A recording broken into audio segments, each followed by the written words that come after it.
Hi, I'm Pastor Mark, and I want to thank you for joining us here today online. I want to read you the passage from Acts chapter 2, where it says, "They devoted themselves to the apostles' teaching, and to fellowship, to the breaking of bread, and to prayer. Everyone was filled with awe, and many wonders and miraculous signs were done by the apostles. All the believers were together and had everything in common. Selling their possessions and goods, they gave to anyone as he had need. Every day they continued to meet together in the temple courts. They broke bread in their homes and ate together with glad and sincere hearts, praising God and enjoying the favor of all the people. And the Lord added to their number daily those who were being saved." Now watch this, won't you? I want to start out today by talking to you about William B. McKinley. Does anyone know who he is? Oh, there's some others I didn't know either. I heard some of my brothers. He was a president. Go figure. He was president of the United States 1897 to 1901. And during his campaign for the presidency, he kind of proved in some ways that he was a wise enough man in some ways. You see, during the campaign, there was this young reporter from an opposing newspaper who followed. He showed up everywhere McKinley went. And this reporter missed no opportunity to misrepresent McKinley to the people. And just biased, unfair reporting all around. And the campaign wore on, and McKinley's dismay, this reporter kept showing up everywhere he went, even as the weather turned cold. And McKinley could tell this reporter really didn't have adequate enough clothing to keep him warm when they were out in the cold. I mean, days being what they were, people didn't have as much clothes as we have now. But McKinley noticed this, and one day, in the middle of the cold weather, McKinley finished what he was doing at a campaign stop, and he went outside, he got to his nice warm coach, before cars, got to his nice warm coach, but the reporter, he didn't have the means of McKinley, so he had to sit up front on the seat where the driver would sit, even though he didn't have enough clothing to keep him warm. McKinley noticed this, so he had the coach stopped, and he said to the reporter, "Well, why don't you come in, you can wear my coat for a while, and you can get warm inside the warm coach." And the young guy, he was just astonished. He said, "Well, I know you know I'm from the opposition. You know that nothing you do is going to change us opposing you in the newspaper." McKinley, yeah, he knew that, but he wasn't seeking revenge. So he said, "Come on in." And so the reporter did. And from that day on, guess what? That newspaper continued to oppose McKinley. But that reporter never wrote a biased or unfair thing about McKinley again. See, McKinley had shown himself to be wise by gaining favor, by doing something kind. McKinley had shown that perhaps he knew the words of Publius Syrus, who a century before Jesus wrote that you can accomplish with kindness what you cannot by force. This idea of kindness, gaining favor. You know, a modern day take on that saying would be, you catch more flies with honey than with vinegar. Hence the honey and the fly. You catch more flies with honey than with vinegar. Now, who here knows the show Big Bang Theory?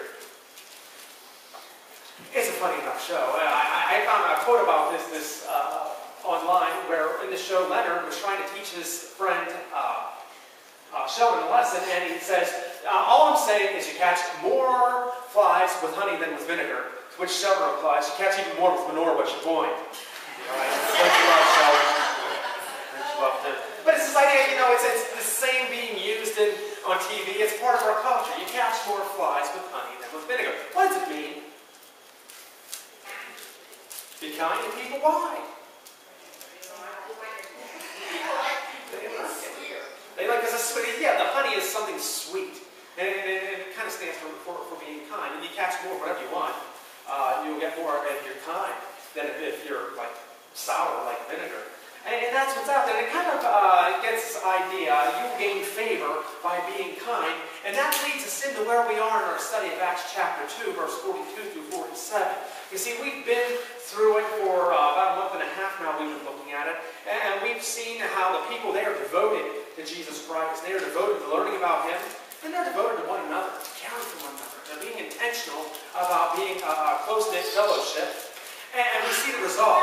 We see the result being that the church was enjoying the favor of all the people. It tells us that in verse 47. And now, notice it says they were enjoying the favor of all the people. It doesn't say they were enjoying the favor of just all the Christians. No, it was beyond that. It was all the people. But notice what it doesn't say. It doesn't say that everyone started thinking like them. everyone became a Christian. No, that's not what happened, although it was happening. But it does imply that all the people out there beyond the Christian fellowship saw what the Christians were doing, how they were caring for one another, how they were praising God. That gained favor for the church in the minds of all the people around them. And they gained the favor of all the people. And it wasn't just what we read in Acts chapter 2 that did it. The church was out there doing some other things with all the people. I mean, just start reading at the end of Acts chapter 2, you get, why are all the people favoring the church? If you go into chapter 3, I'll go, chapter 3 is right after chapter 2. And you see why. Now, those of you who came out last week heard Mike talk about Acts chapter 3, and I thank him so much for doing that. Acts chapter 3, it's a story about the apostles, John and Peter. And they're on their way one day. They're going up to the temple for the daily prayers. And it was a set time that people went to pray throughout the day. And they were up there. Now, they probably weren't going to pray by themselves. Because we do read in Acts chapter 2, verse 46, the people, the church, met in the temple courts. So they were probably going to meet with their fellow believers to pray. You know, so they expected to be there with the people, and the people expected them to be there. Because they're leaders, they better be there. People aren't going to show up and do it themselves, are they? So they're on their way. And what happens? Peter and John get to the temple gate, and they are stopped by a crippled beggar. And he asks them, he says, help me, give me something. And what's their response? I don't have time for you. Well, that's not what they say. But they do look at that. Peter says, okay, I don't have anything. I mean, do I look like I have anything? But he says, what I have, I give you. And they stop. And they heal him. That's what they do. Peter and John, they take time to heal the man. They take time to show him kindness. You know, the passion they have for Jesus Christ just flows out of them into an act of kindness to somebody else. And in doing this, they gain favor, don't they? These acts of kindness. Now notice, for Peter and John to stop and perform this act of kindness, it was not convenient for them. Because as I said, they were on their way to the temple for prayer. Maybe they just wanted to, let me get there, put in my time, people expect me to be there. I just want to get done and get back, right? Because that's what we are Sunday mornings sometimes. We all know that feeling. Right? But that's why it could have been their response, just don't bother me, I don't have time for you. But think about it, they are the leaders, and the people of the church expect them to be there. They can say, look, people of the church, they're up there, they're the ones who give the money, they're the ones who come to church every time it's open, they're the ones we should be serving, right? So we don't have time for you. No, that's not what they say, though. It's inconvenient for them to do it, but they take time, and they heal the man. They stop and heal him, and it becomes even more inconvenient because then they're kind of arrested. And they're taken before what we could see as the court of the land at the time. It's very inconvenient. But I imagine these acts of kindness being multiplied over and over and over again within the body of 3,000 believers within that first church. So it all added up to all the people beyond the church having a favorable attitude toward the Christians, toward the believers. Because that's what they were doing. You know, it was an overflow of the passion they had for Jesus Christ. In the first church. Their passion for loving Jesus and for serving one another, it overflowed into the streets. They were so passionate, it had to go beyond the church. They had so much of it. And that passion for the lost is one of the things that drove that early church. Passion for the lost. It resulted in the church enjoying the favor of all the people. And you cannot enjoy the favor of all the people, ladies and gentlemen, unless you are out there being with them. You're out there knowing them, out there serving them, out there knowing what they're going through. And so the people of the early church, they enjoyed the favor of all the people. What was the result? You know, it's no mistake that after Luke says the church enjoyed the favor of all the people, he follows it up immediately by saying, and the Lord added to their number daily those who are being saved. God was saving people, ladies and gentlemen. God's out there saving people. When the church is out there doing things to get the favor of all the people, God saves people. Now, it's not our work to save people. We can't do it. God does it. And we'll talk a little bit more about that in my next sermon. But God's out there. It's His work. He's out there saving people. And get this. He invites us into that exciting work when He's out there saving people. How? He says, earn the favor of the people. Get the favor. The passion of the early church was for Jesus Christ. And that overflowed into a desire for the favor of all people. Why? Because because it meant people were getting saved. People were saved, ladies and gentlemen. They're not getting saved just to come sit in pews at church. That's not why we want people to get saved. This is so they can give us money at the church. No, they get saved. They're saved. They are freed from a life of torment and eternity of torment in hell because they are saved. Every congregation out there should be working to get to that point where we are seeking the favor of all the people. And that's why. So that we can play the part in God's work there of people getting saved. We want to be held in favor by the people of our communities. Too often now, people in the communities, they don't know anything about the church, do they? They don't know anything about Jesus Christ. They don't see us. We don't interact with them. Why? I don't know. How do we get the favor of the people?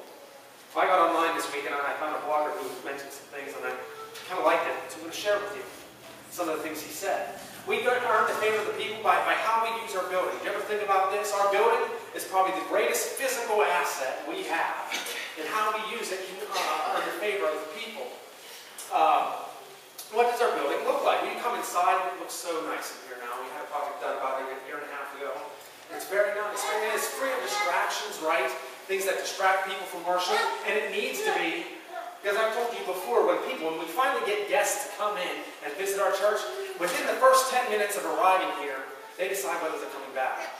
A lot of times before I even open my mouth and whine at them, or before the pastor even starts preaching, they decide whether I'm going to come back or not. So the building's important. How we use our building. When they walk into the building, do they find a smiling greeter? Or kind of a greeter that's kind of grumpy that day and really doesn't want to help them find a seat or tell them, here's the bathroom, you have kids, we have children's church. Greeters are important. They're part of what people see when they come to use our building. If people from the community feel that this building doesn't have a place for them, well, they're not going to be here. That's just the reality of it. That's the inside. What about the outside? When we ask you to give your time, when we put time and effort and money into breaking the leaves about 18 times a year, or weeding the stuff out there, or cutting back the shrubs, getting the grass mowed, clearing the driveway of the weeds, why are we doing it? It's to earn the favor of the people. Our building, what people see, that's what they read of us. They don't know anything about us a lot of time other than what they see from our building. And so we go and do it. We're earning the favor of all the people. If you're like me, you think, let's fix up the place, look really nice, and that's kind of really superficial. Because the church, it's not about the building or the grounds, is it? No, the church is not the building. It's about God. We know better, don't we? The people out there don't. We need to do things to gain their favor. Keeping our church grounds in a way that the real estate agent could use it as a sell point rather than like, what am I going to do about that? That's us gaining the favor of all the people. That's why it's important. That's why we do those things. We use our buildings to gain the favor of the people. We gain the favor of the people by having a healthy, thriving fellowship here, ladies and gentlemen. And we've been talking about this for weeks now, so I'm not going to spend too much time on it. But let's face it, in this world of isolation, it's helpful to have a good fellowship. We've been talking about this, how families are all over the world now. Not even just other countries. They're all over the world. Those relationships nearby. The false intimacy of Facebook and Twitter, that's commonplace. So often anymore, we don't even know who our neighbors are. They're moving in and out. Our friends, well, they got to go move somewhere else to get a job, right? So there's this isolation. And a loving, caring fellowship in the church, it will be attractive. It will win the favor of people stuck in that isolation. But we've got to look at it. See, I came across a story this week about a certain church member of a certain church, and he had a heart attack, and so he was in the hospital for a week or so, having different procedures done.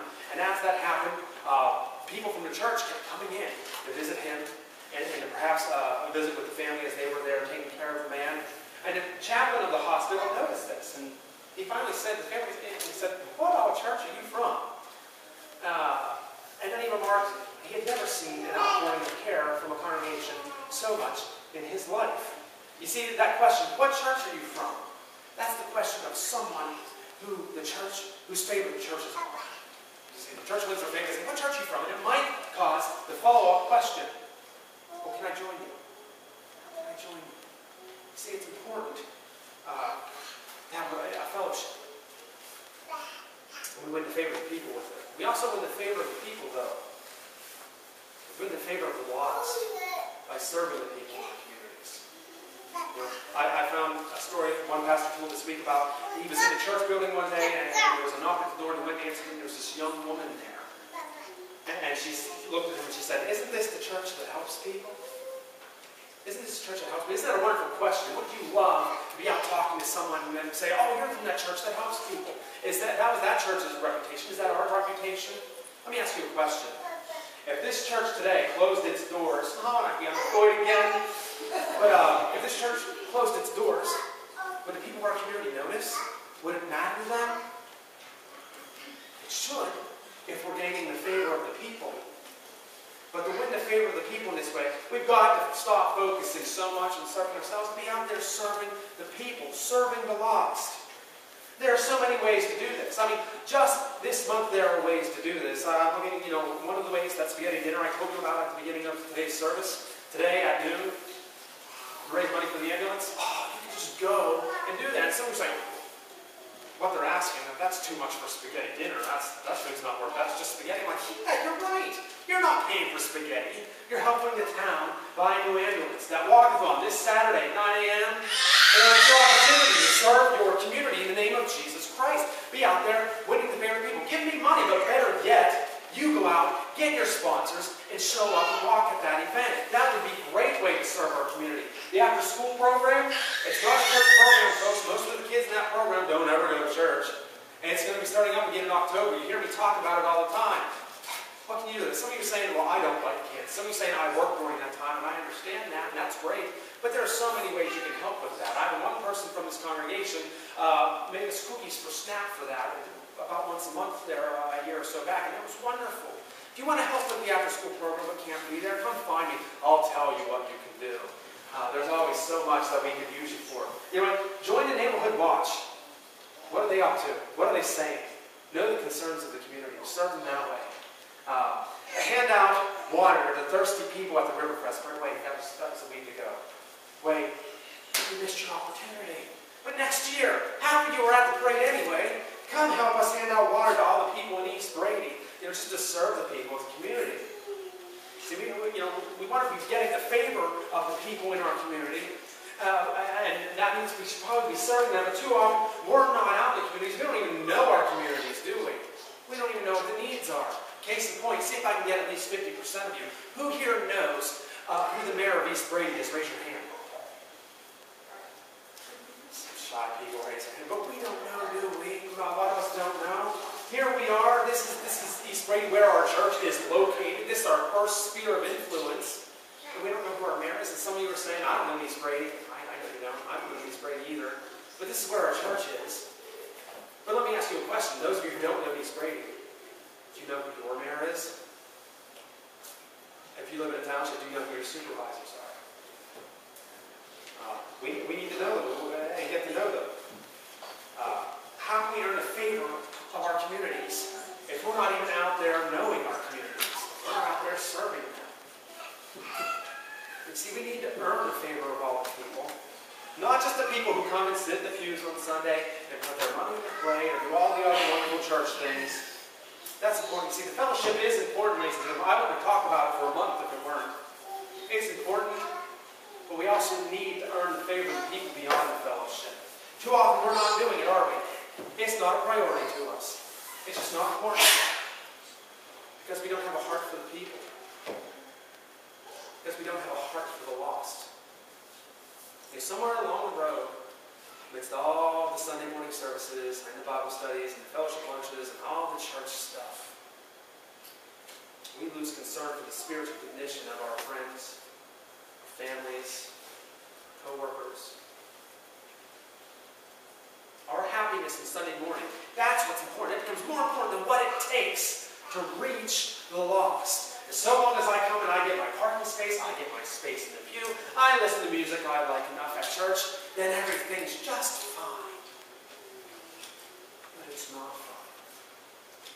There are people out there who don't know Jesus Christ.